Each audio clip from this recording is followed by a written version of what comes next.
Welcome to General Chemistry. We are going to be looking at our syllabus today in this video. You have the pleasure of having me as your instructor, Eric Ruggles. You can call me Eric. You can call me Ruggles. I'm sure you can call me whatever you want to in your own dorm room, but Eric or Ruggles does well for me. My office is in Innovation 333, but given the remote nature of this class, it's really the internet ethereal. So I'm kind of floating around, as you will, answering questions. And the best way to get a hold of me would be using my email address for any questions that you may have. Please realize that a lot of questions that you may have can be answered in this document, right? So the syllabus document here is really just going through all the ins and outs, all the mechanics of the course, due dates, expectations, etc., etc. We have a number of options for office hours. We're going to find that our class is asynchronous and synchronous, meaning that video lectures and homework assignments are done asynchronous on your own time.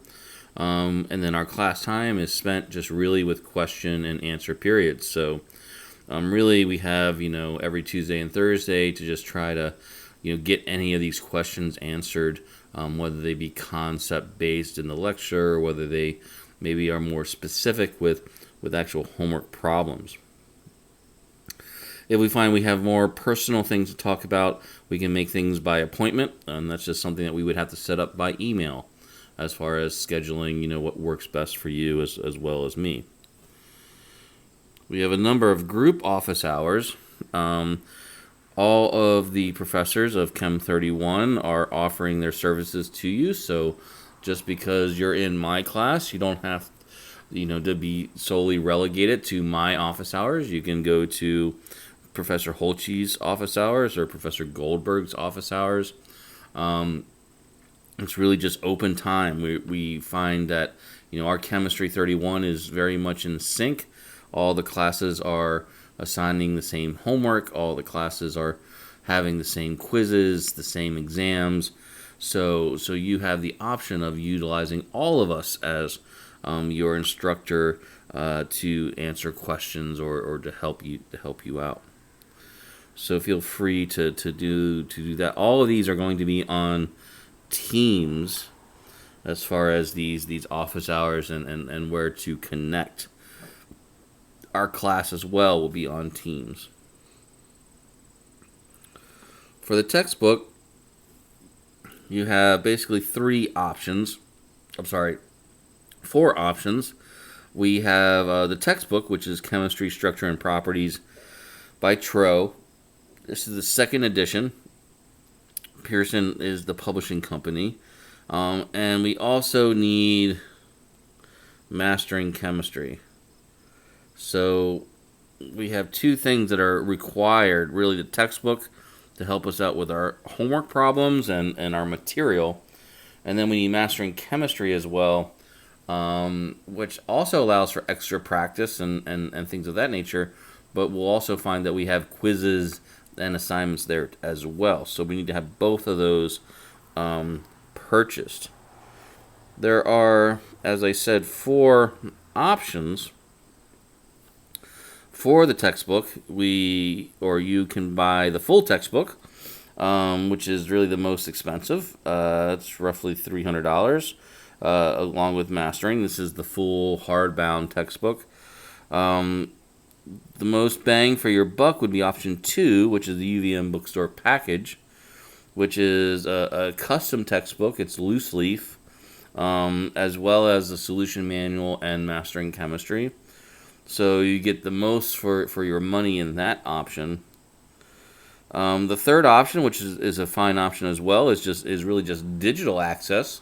If you don't want the physical textbook, if you'd rather just do the virtual textbook or the e-text, for about $120, you can do e-text and Mastering Chemistry, and that's a very good option. And then I would say the most economical would be the 4th option, which is to purchase a used edition of our Tro, This textbook has been around for a number of years, so you can find used second edition options. But you also need to buy Mastering Chemistry, which will be separate, and that's roughly $75. So as far as, again, the most bang for your buck, option 2 with the UVM bookstore. Option 3 is a good one. Option 4 is the most economical. And then if you really just want the full textbook and see what everything is, what everything's out there, then go to option 1. In terms of assignments and lecture, basically realize that the assignments are broken down into modules, right? The modules compare to the chapter. So module 1 corresponds to chapter 1. Module 2 corresponds to chapter 2. And these can be all found under that assignments link that we talked about in our Getting Started video. Right? Each module contains lecture videos, homework problem sets, and extra help homework video examples to help you. These will always be assigned before class. Really after the last class. So you'll have 2 days to get the assignment done, or over the weekend, maybe 4 days, since we have a Tuesday, Thursday class, to get that assignment accomplished. And then during class, we talk about the assignment and the questions therein. So as the student, you're responsible for watching those video lectures so that we can talk about them on Tuesday and Thursday, as well as attempting the homework problem sets. Maybe you don't get through all of them. Maybe you get stuck in some of the homework. That's fine. That's what we want class time to be used for. And we can then elaborate on those questions and go through, more detailed work as far as, what are the specific questions that you have. And then if you're on your own, there are also those homework problem video examples. If you need that extra help, meaning that if it's 2 in the morning and you're doing your homework, obviously I'm not around, I'm probably asleep. Well, here are some homework videos that you could take a look at, and maybe that helps with putting the connections together in your studying.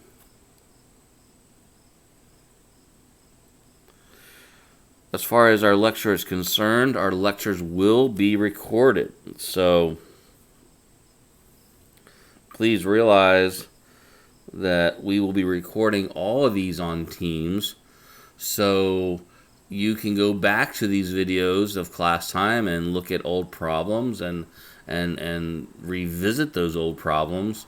Or if you maybe missed a class, you can go back and look at what was actually discussed. And so this is a video format, so it's in real time.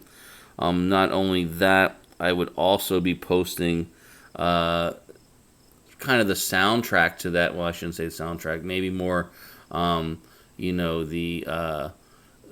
text of the conversation in PDF format as well. So you have 2 options with our class time to revisit. Meaning, one way to revisit it is through the actual video lectures in real time for that class lecture in Teams.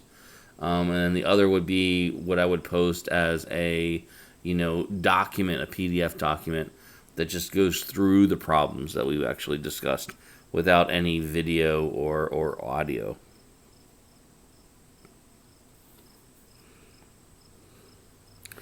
Virtual class time is 8:30 to 9:45 a.m. every Tuesday and Thursday. And again, we'll be talking about questions. Right, we really want to get into what is confusing to you. Your responsibility is to watch those videos and to attempt the homework and figure out, okay, this is what I don't understand. And then we can expand on that in lecture, and then we can also expand on that if need be to extra problems for extra practice. So that's how our virtual class time is going to occur. I will also be having a number of discussion boards, which we've talked about again within Getting Started. So there's another avenue for asking questions. If you feel like you want to ask questions on those discussion boards, I will be watching them and answering those questions. But also, if you have questions, you might want to look at the discussion boards. You might find that your question has already been answered, or is given to you in another context that makes more sense to you. So we can use this discussion board angle as a way to develop question and answering periods where you can search for answers and you might actually find them.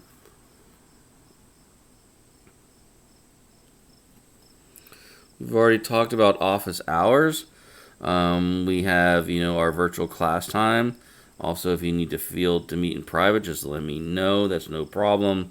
And we also have group office hours.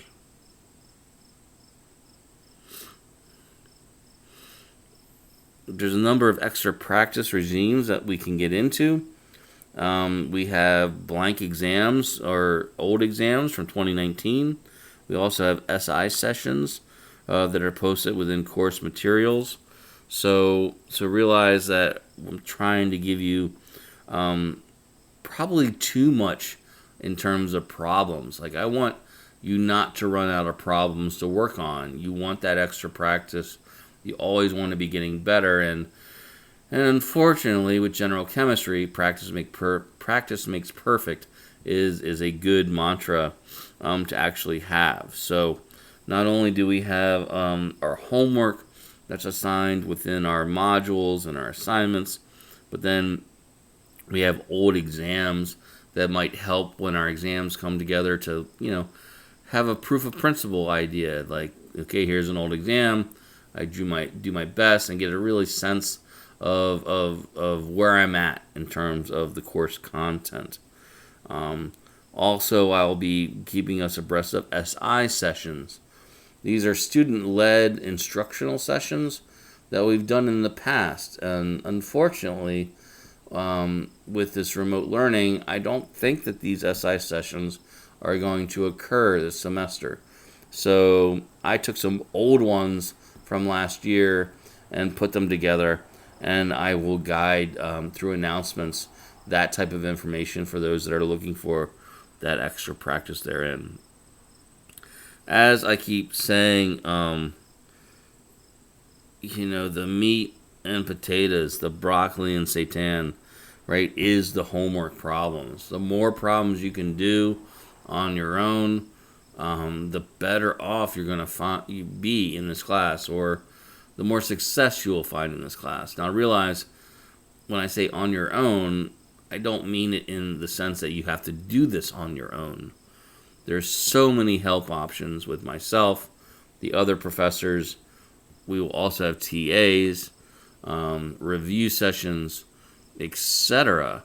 We want to be there to help you to learn the process. But ultimately, when we get to an exam, you're on your own. So we'll want to all get you to that point where you can do it on your own, and then you find that success within the class. And so that's really what the practice homework is all about, as well as those practice exams and SI sessions will help bring that all together. Recitations. Throughout the semester, every Monday is reserved for us from 6:40 to 9:40 p.m. That's in your schedule. That's reserved for exams. That's our exam time block. Obviously, we're not using that exam time block all the time. So when we're not using it, I will hold a Monday evening review session from 6:45 to 7:45 p.m. That'll be from week to week. So another venue to get those questions answered. And then once we get closer to exam, the Sunday before a mid-semester exam, I will also hold another review session from 9:30 in the morning to 10:30 in the morning on Teams. So obviously getting closer to the exam, Sunday would be the day before our Monday exam. So now just getting those, hopefully those last minute questions answered. But we've been practicing and we should feel confident. And so right then we're just buffing out the rough edges to get ready for what's coming our way. Throughout the semester, we will have homework quizzes. This is what is on Mastering Chemistry. There will be basically 12 quizzes, but only 10 that will be graded. So you got 2 freebies out there. Don't think of it in that manner, but realize that sometimes we do forget things. We do forget to put things on our schedule, and we have a little bit of leeway. We are in this class mostly freshmen, so I know we're getting used to a lot of scheduling. But keep in mind that the quizzes are important, and to be honest, the quizzes are a great way to help your grade at the end of the semester. The quizzes are meant to just talk about the basic ideas within the chapter. You have a number of chances for answering quizzes, meaning that for every question in the quiz, you have 3 chances to answer it correctly. You do lose a little bit of points each time, but these are homework quizzes. You'll find that these homework quizzes will be offered over 4 to 5 days to be accomplished, and so you can take your time and you can walk through them. There's no we're not holding back as far as using other materials to help you out with your homework quizzes. If you want to use a textbook, you can. So this is a way to learn, but to be more important, it's a way to really just get the background down and then earn some really good points that are going to help you at the end of the semester. Remember that the homework quizzes are all through the Mastering Chemistry link. Exams are on Mondays from 6:40 to 9:40 p.m. Exams will be on Blackboard. There are no scheduled makeup dates. So this is when they are set. Obviously, things happen. People get sick. There's other complications. Please keep us in the loop. Be transparent. Let us know what's going on. All the mid-semester exams are basically written to take up 1.5 hours to complete, or an hour and a half. So there are no access accommodations for mid-semester exams, considering 3 hours, which every student gets for the exam, would then be double time. Realize that we cannot have anything helping us, so we have non-programmable, non-graphing calculators, right? We cannot be using, right, as well as no other electronic devices allowed. So you're going to have to be on your honor with that, and using the Blackboard motif. We'll talk more about exams once we get closer to that first exam time. So below at the end, we see the exam dates for 1, 2, and 3. The final exam is still questionable. UVM has not released the final exam times or days for anybody, so I'm waiting on that as well as you are.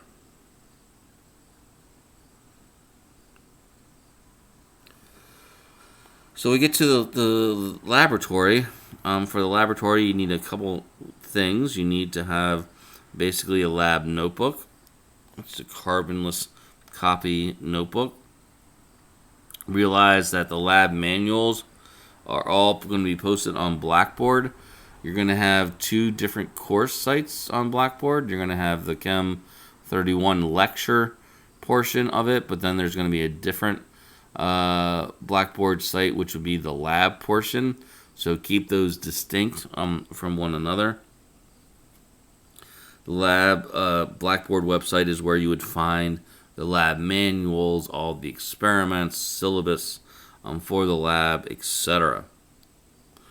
As far as things that we need, we have two options this semester.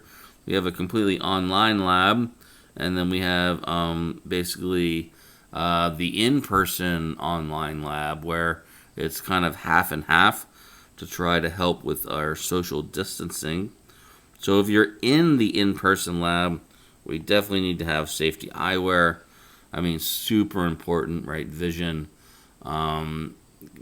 Chemicals have the ability to degrade tissue, so we don't want to get sodium hydroxide in our eyes or hydrochloric acid in our eyes.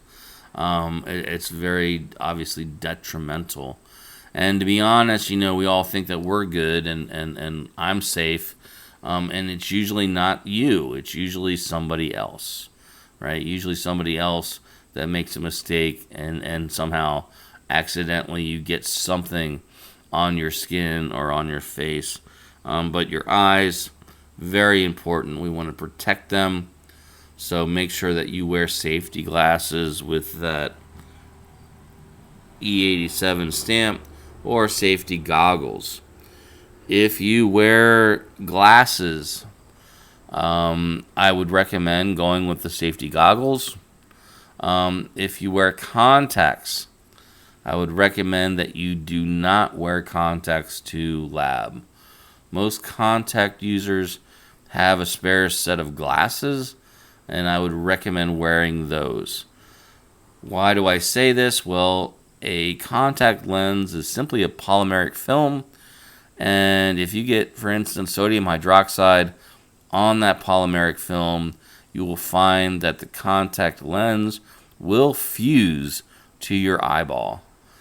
Not something we want. No bueno. Okay, so please realize that if you're in an in-person lab, I don't mean to scare you, but at the same time, I kind of want to a little bit to realize that you're going to be dealing with hazardous chemicals, and we have to take precautions and we have to be careful. And our eyesight is so important to us. So please take that into account with wearing goggles. If you are a student that does not have a spare set of glasses and you wear contacts, then you absolutely positively have to wear goggles. And you must also talk to your TA so that they understand that you are a contact wearer. In the event of something happening, there's a different protocol that must happen for a contact, wearer that gets something in their eyes, as opposed to not being a contact wearer. So please keep that in mind. Hopefully, like I said, most of contact wearers have a spare pair of glasses. That is what I would recommend, along with the goggles. Also, now we have, the COVID-19 safety masks, so we're also going to be having to wear those within the lab as well. Realize this is compliant to UVM standards, and they must be worn at all times. The TA has the ability to kick you out of class if you are not wearing safety eyewear or COVID-19 masks. Now keep in mind, the TAs are pretty cool. They're nice. So we can get glasses for you and then replace them and possibly a mask, but realize that they have the ability to kick you out. And if this becomes a recurrent issue, that is what probably will happen. As far as lab attire, we need to be dressed appropriately. We need to have full pants and a shirt with at least short sleeves. No shorts, no short pants like capris, crops, whatever. No shirts showing shoulders, midriff, or back. We need to protect ourselves from possible chemical exposure. Proper footwear is also necessary, namely full full shoes, meaning that your toes are covered. Your entire foot is covered as well. So Chacos, Birkenstocks, Tevas, right? Those are not allowed at all. Again, if you show up in lab with the appropriate attire, the TA has the ability to kick you out of lab, resulting in a 0, just like with the safety eyewear and the COVID mask. So try to keep, an extra pair of shoes. I don't think that's a problem in December or, January, but definitely while it's warm here, that we have a closed pair of shoes to wear in lab. Prior to start, we need to have the safety presentation and safety quiz done. Those will be appearing on the lab portion of Blackboard, so look for them there. Those will probably show up around that first week of classes. For attendance, we need to be attending the lab. Obviously, we have excused and unexcused types of absences, but right now the protocol is that if you miss more than 2 labs, that constitutes an automatic F for the course. Obviously, in this COVID, scenario that we're in, we might have some leniency there. But right now, that's how it stands. So that means we want to be attending our lab courses, but at the same time, we want to have that green and gold promise of if we are feeling sick, that we are doing the proper steps, so that we're not, getting other people sick as well. There's a number of lab videos that we can look at as well to help us prepare for the upcoming lab. So that's a general idea of our lab, and then we get into part 3 here, which is looking at course grades.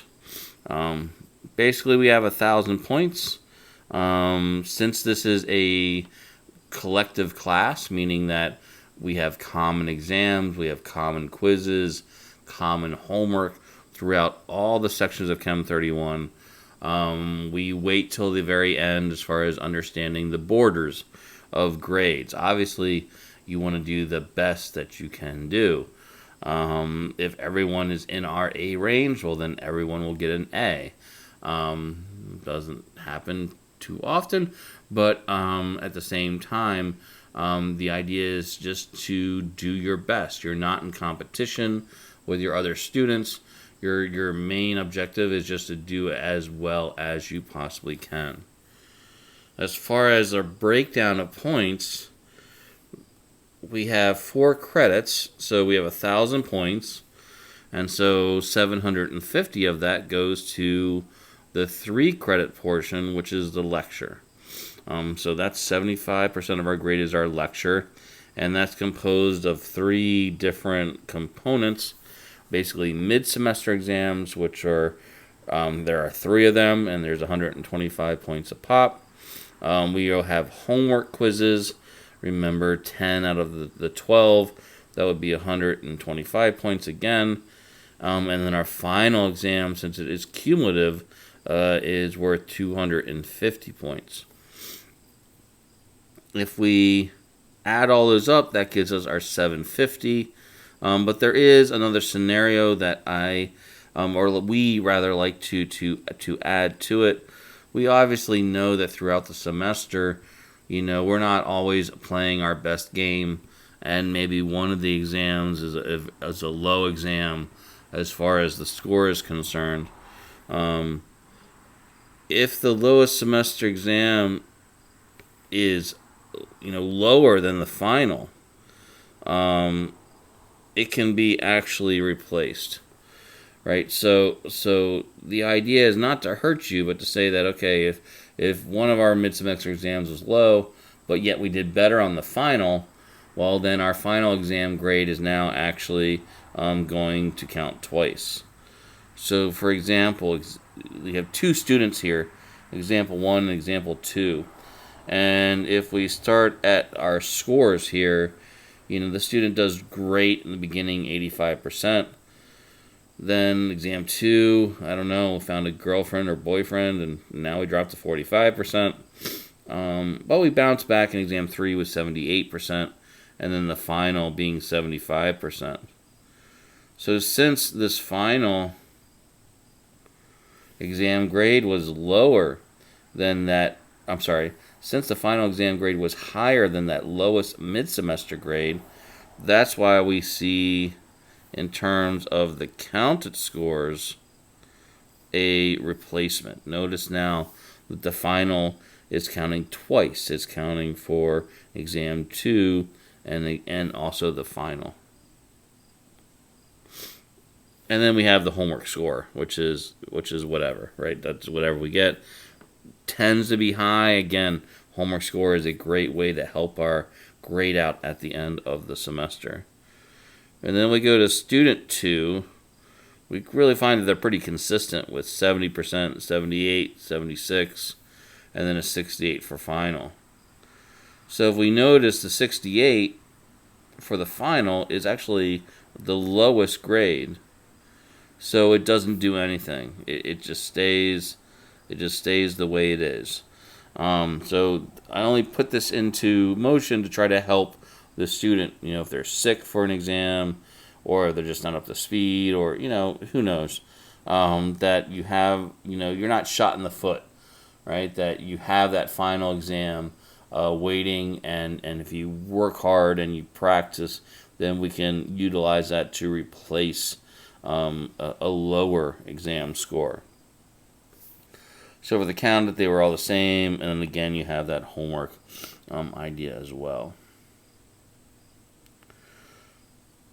The class is 750, so the lab now is 250, right? So there's our 4 credits, or 75% the lecture, or 3 credits, 25% the lab, or 1 credit. And so there are 250 points associated with that.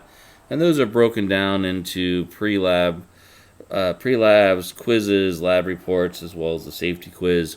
You will get more abreast of that with the lab blackboard, the syllabus, and all of that when that's brought to your attention from Christine Cardillo, our lab director. And then as far as our determination of the grade, we're really just adding them up and dividing by 1,000.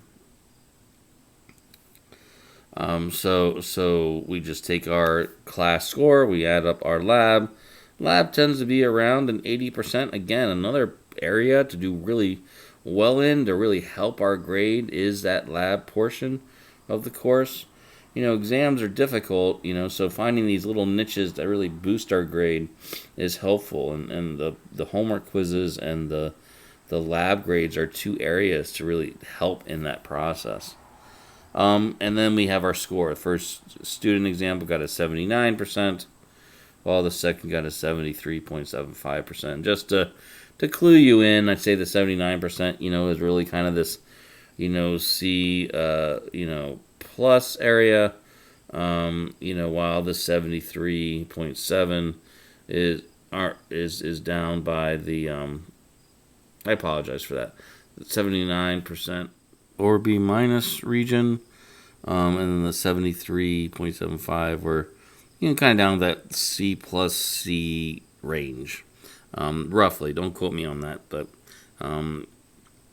this is looking at good averages, if you will. You're in the 73, 79%, then to me that's really good success within the classroom.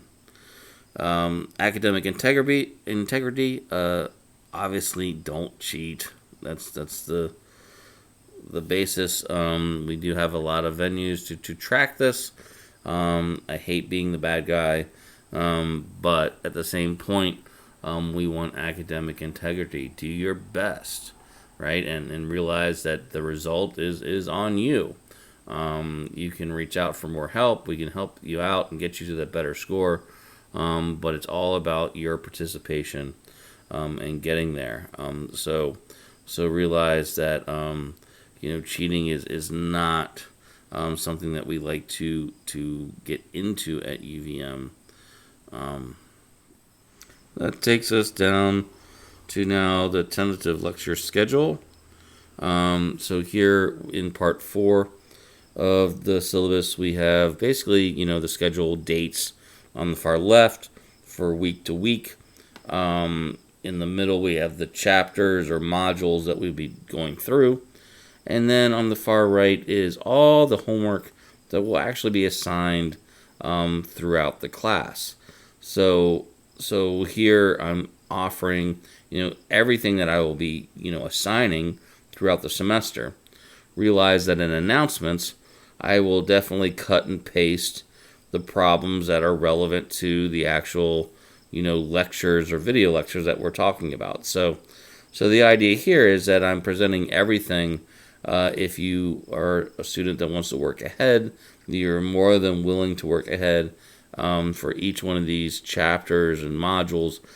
These would be the assignments that I would be giving. So from week to week, we have that process. So for this first week, we're talking about the syllabus, we're talking about chapter E, we're talking about chapter 1, and those are all the assignments that will be eventually given to you. Through the announcements, I will break that down and piecemeal it on a lecture-to-lecture basis. Holidays are in the schedule, such as Labor Day, other important dates like add drop, exams, and the information that we covered on each exam.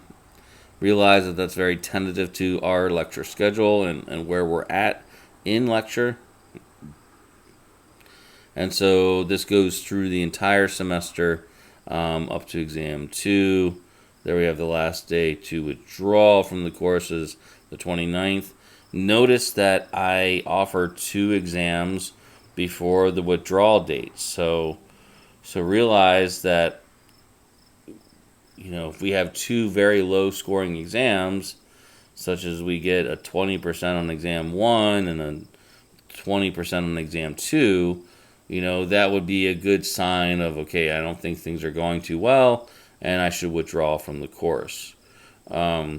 Obviously, there's some interplay there, and we'll find that, certain students are on the fence, and so that would be a good time to talk to me or your advisor as well to figure out, the best steps going forward if we feel we're on the cusp of that failing mark. After every exam, please understand that I will be sending out alerts to let students know where they're at. So if you get an academic alert, it's really saying that, hey, we should sit down and talk maybe in a private meeting to try to help out with our study tips and, and how we approach the class, how we actually study for the exams to be helpful. So if we get an academic alert for exam 1, if we get on that right step, on that right foot, and we do really well in exam 2 and we don't get that academic alert, well, then I think things are going well, So the academic alerts will help you in realizing, kind of where you're at. And of course, we always can set up individual meetings to discuss that. To see, how we can improve, where we're headed, what choices are open to us. But we have 2 exams that should really give you a good sense of where you're at in the course before there's this question of, okay, do I need to withdraw? We don't want you to leave UVM. We don't want you to lose your scholarship. We don't want anything like that. So is withdrawal an option? And is it a good option for me? And then just after that, we're going through the rest of the chapters to exam 3. This is now before Thanksgiving break. And then realize after Thanksgiving break, everything is then completely remote. So it's not going to change for us too terribly. So I guess that's the good thing. But we have exam 3, we have Thanksgiving holiday, a little bit to cover, and then we have our final exam. Unfortunately, they haven't released the final exam dates, so again, once those are told to me, I will update this part of the syllabus. Then we get to the lab schedule. The lab schedule is more, I'll be honest, more complicated than it ever has been, because we have 3 different scenarios. So in order for social distancing to occur in the lab, we can't offer a full lab of 20 to 22 students. So we have lab groups. If you're in person in a lab group, that means you're going to be part of lab group A or lab group B. And so basically it's kind of every other week. For the first week, you might find that lab A is in person. We see that at September 14th to September 18th, while then lab B is online. And then if we go to the next week, the 21st through the 25th, we find that lab A is now online and lab B is in person. So we'll have this back and forth, which means that there'll only be 11 students in lab, which allows us to have social distancing in this era. So one thing to note is that labs do not start really for the first 2 weeks. There are things that we should be purchasing and looking at. We have online things as far as introduction to the lab. We have lab safety. We have a quiz, and there'll also be a COVID video in there as well. So there's some things we need to do, making sure we're ready for that first start of lab, which is September 14th. And then as we go through from week to week, we see where we have an in-person lab, we have an online lab, whether you're in Part A or Part B. And again, that'll be distinguished by your lab sections and your lab director, Christine Gardillo. And so this is walking through all the experiments. If we look to the far right, we can see what the experiments are and really what's due in terms of something that we need to hand in online. So coming down to this very end piece, we see those dates, the experiment, and then we see a description, which is kind of telling us what we need to be thinking about handing in. For really good specifics, please check your lab Blackboard site. This is more of a synopsis to the lab. There's also the online lab group. So not only do we have the in-person labs, which will be split between A and B, then we have a completely online contingent. This would be your schedule. It's very similar. It's just that realize that these are going to be all online as opposed to in person.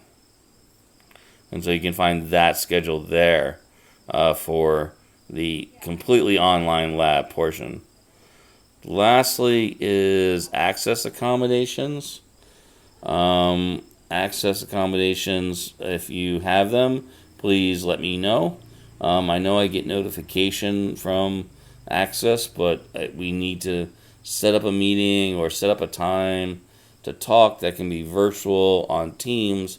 That could be an email conversation as well. Whatever you feel more comfortable with to discuss access accommodations and what is being offered for 31 and what I would need to possibly change. Reminder for access accommodations, all exams are already written to 1.5 hour time frame. So every exam time slot, which is 3 hours, accommodates up to 2 times additional time. So there will be no time extensions for mid-semester exams. We will offer extensions for the final. Please talk to me individually about those options. Religious holidays, I can't keep up with all the holidays. I mean, I understand, some Lutheran stuff. I got Festivus, a little bit of Jewish, but, I don't know all the religious holidays. So if you are very religious in your practice, please let me know and be transparent if there is an issue with some dates and your particular faith. a lot of these dates, right, I would imagine, are on the calendar already. So you should have enough time to let me know when there could be complications. The sooner the better, so we can set our schedule as far as assignments go or exams. Illness, obviously we got two different types of illness here. We have COVID as well as just being sick. If you're being sick, realize, you need to have some documentation if this is on an exam night that you are sick. And that's not the Center for Health and Well-Being, right? That's really saying that, okay, I really have a serious issue, and you need to talk to the dean of your college to verify that particular illness. With COVID illness, that's a whole nother difference. We're all going to be abreast of that information as far as instructors go. So please realize that, we do have flexibility out there. If you are sick, you should stay home. If you are sick, you should contact and be transparent to your dean's office as well as your instructors, and then also get COVID tested. Again, that green and gold promise of looking after yourself as well as looking after others. So please don't come to lab if you are sick. Realize that if you went to lab and you somehow possibly had COVID, now all of a sudden all of those lab people are now under quarantine. So you're impacting a lot of lives in that process. So like I said, there'll be some leeway with illness in this day and age, but if we go through the proper channels, we should be all good. So that is the syllabus for Chem 31.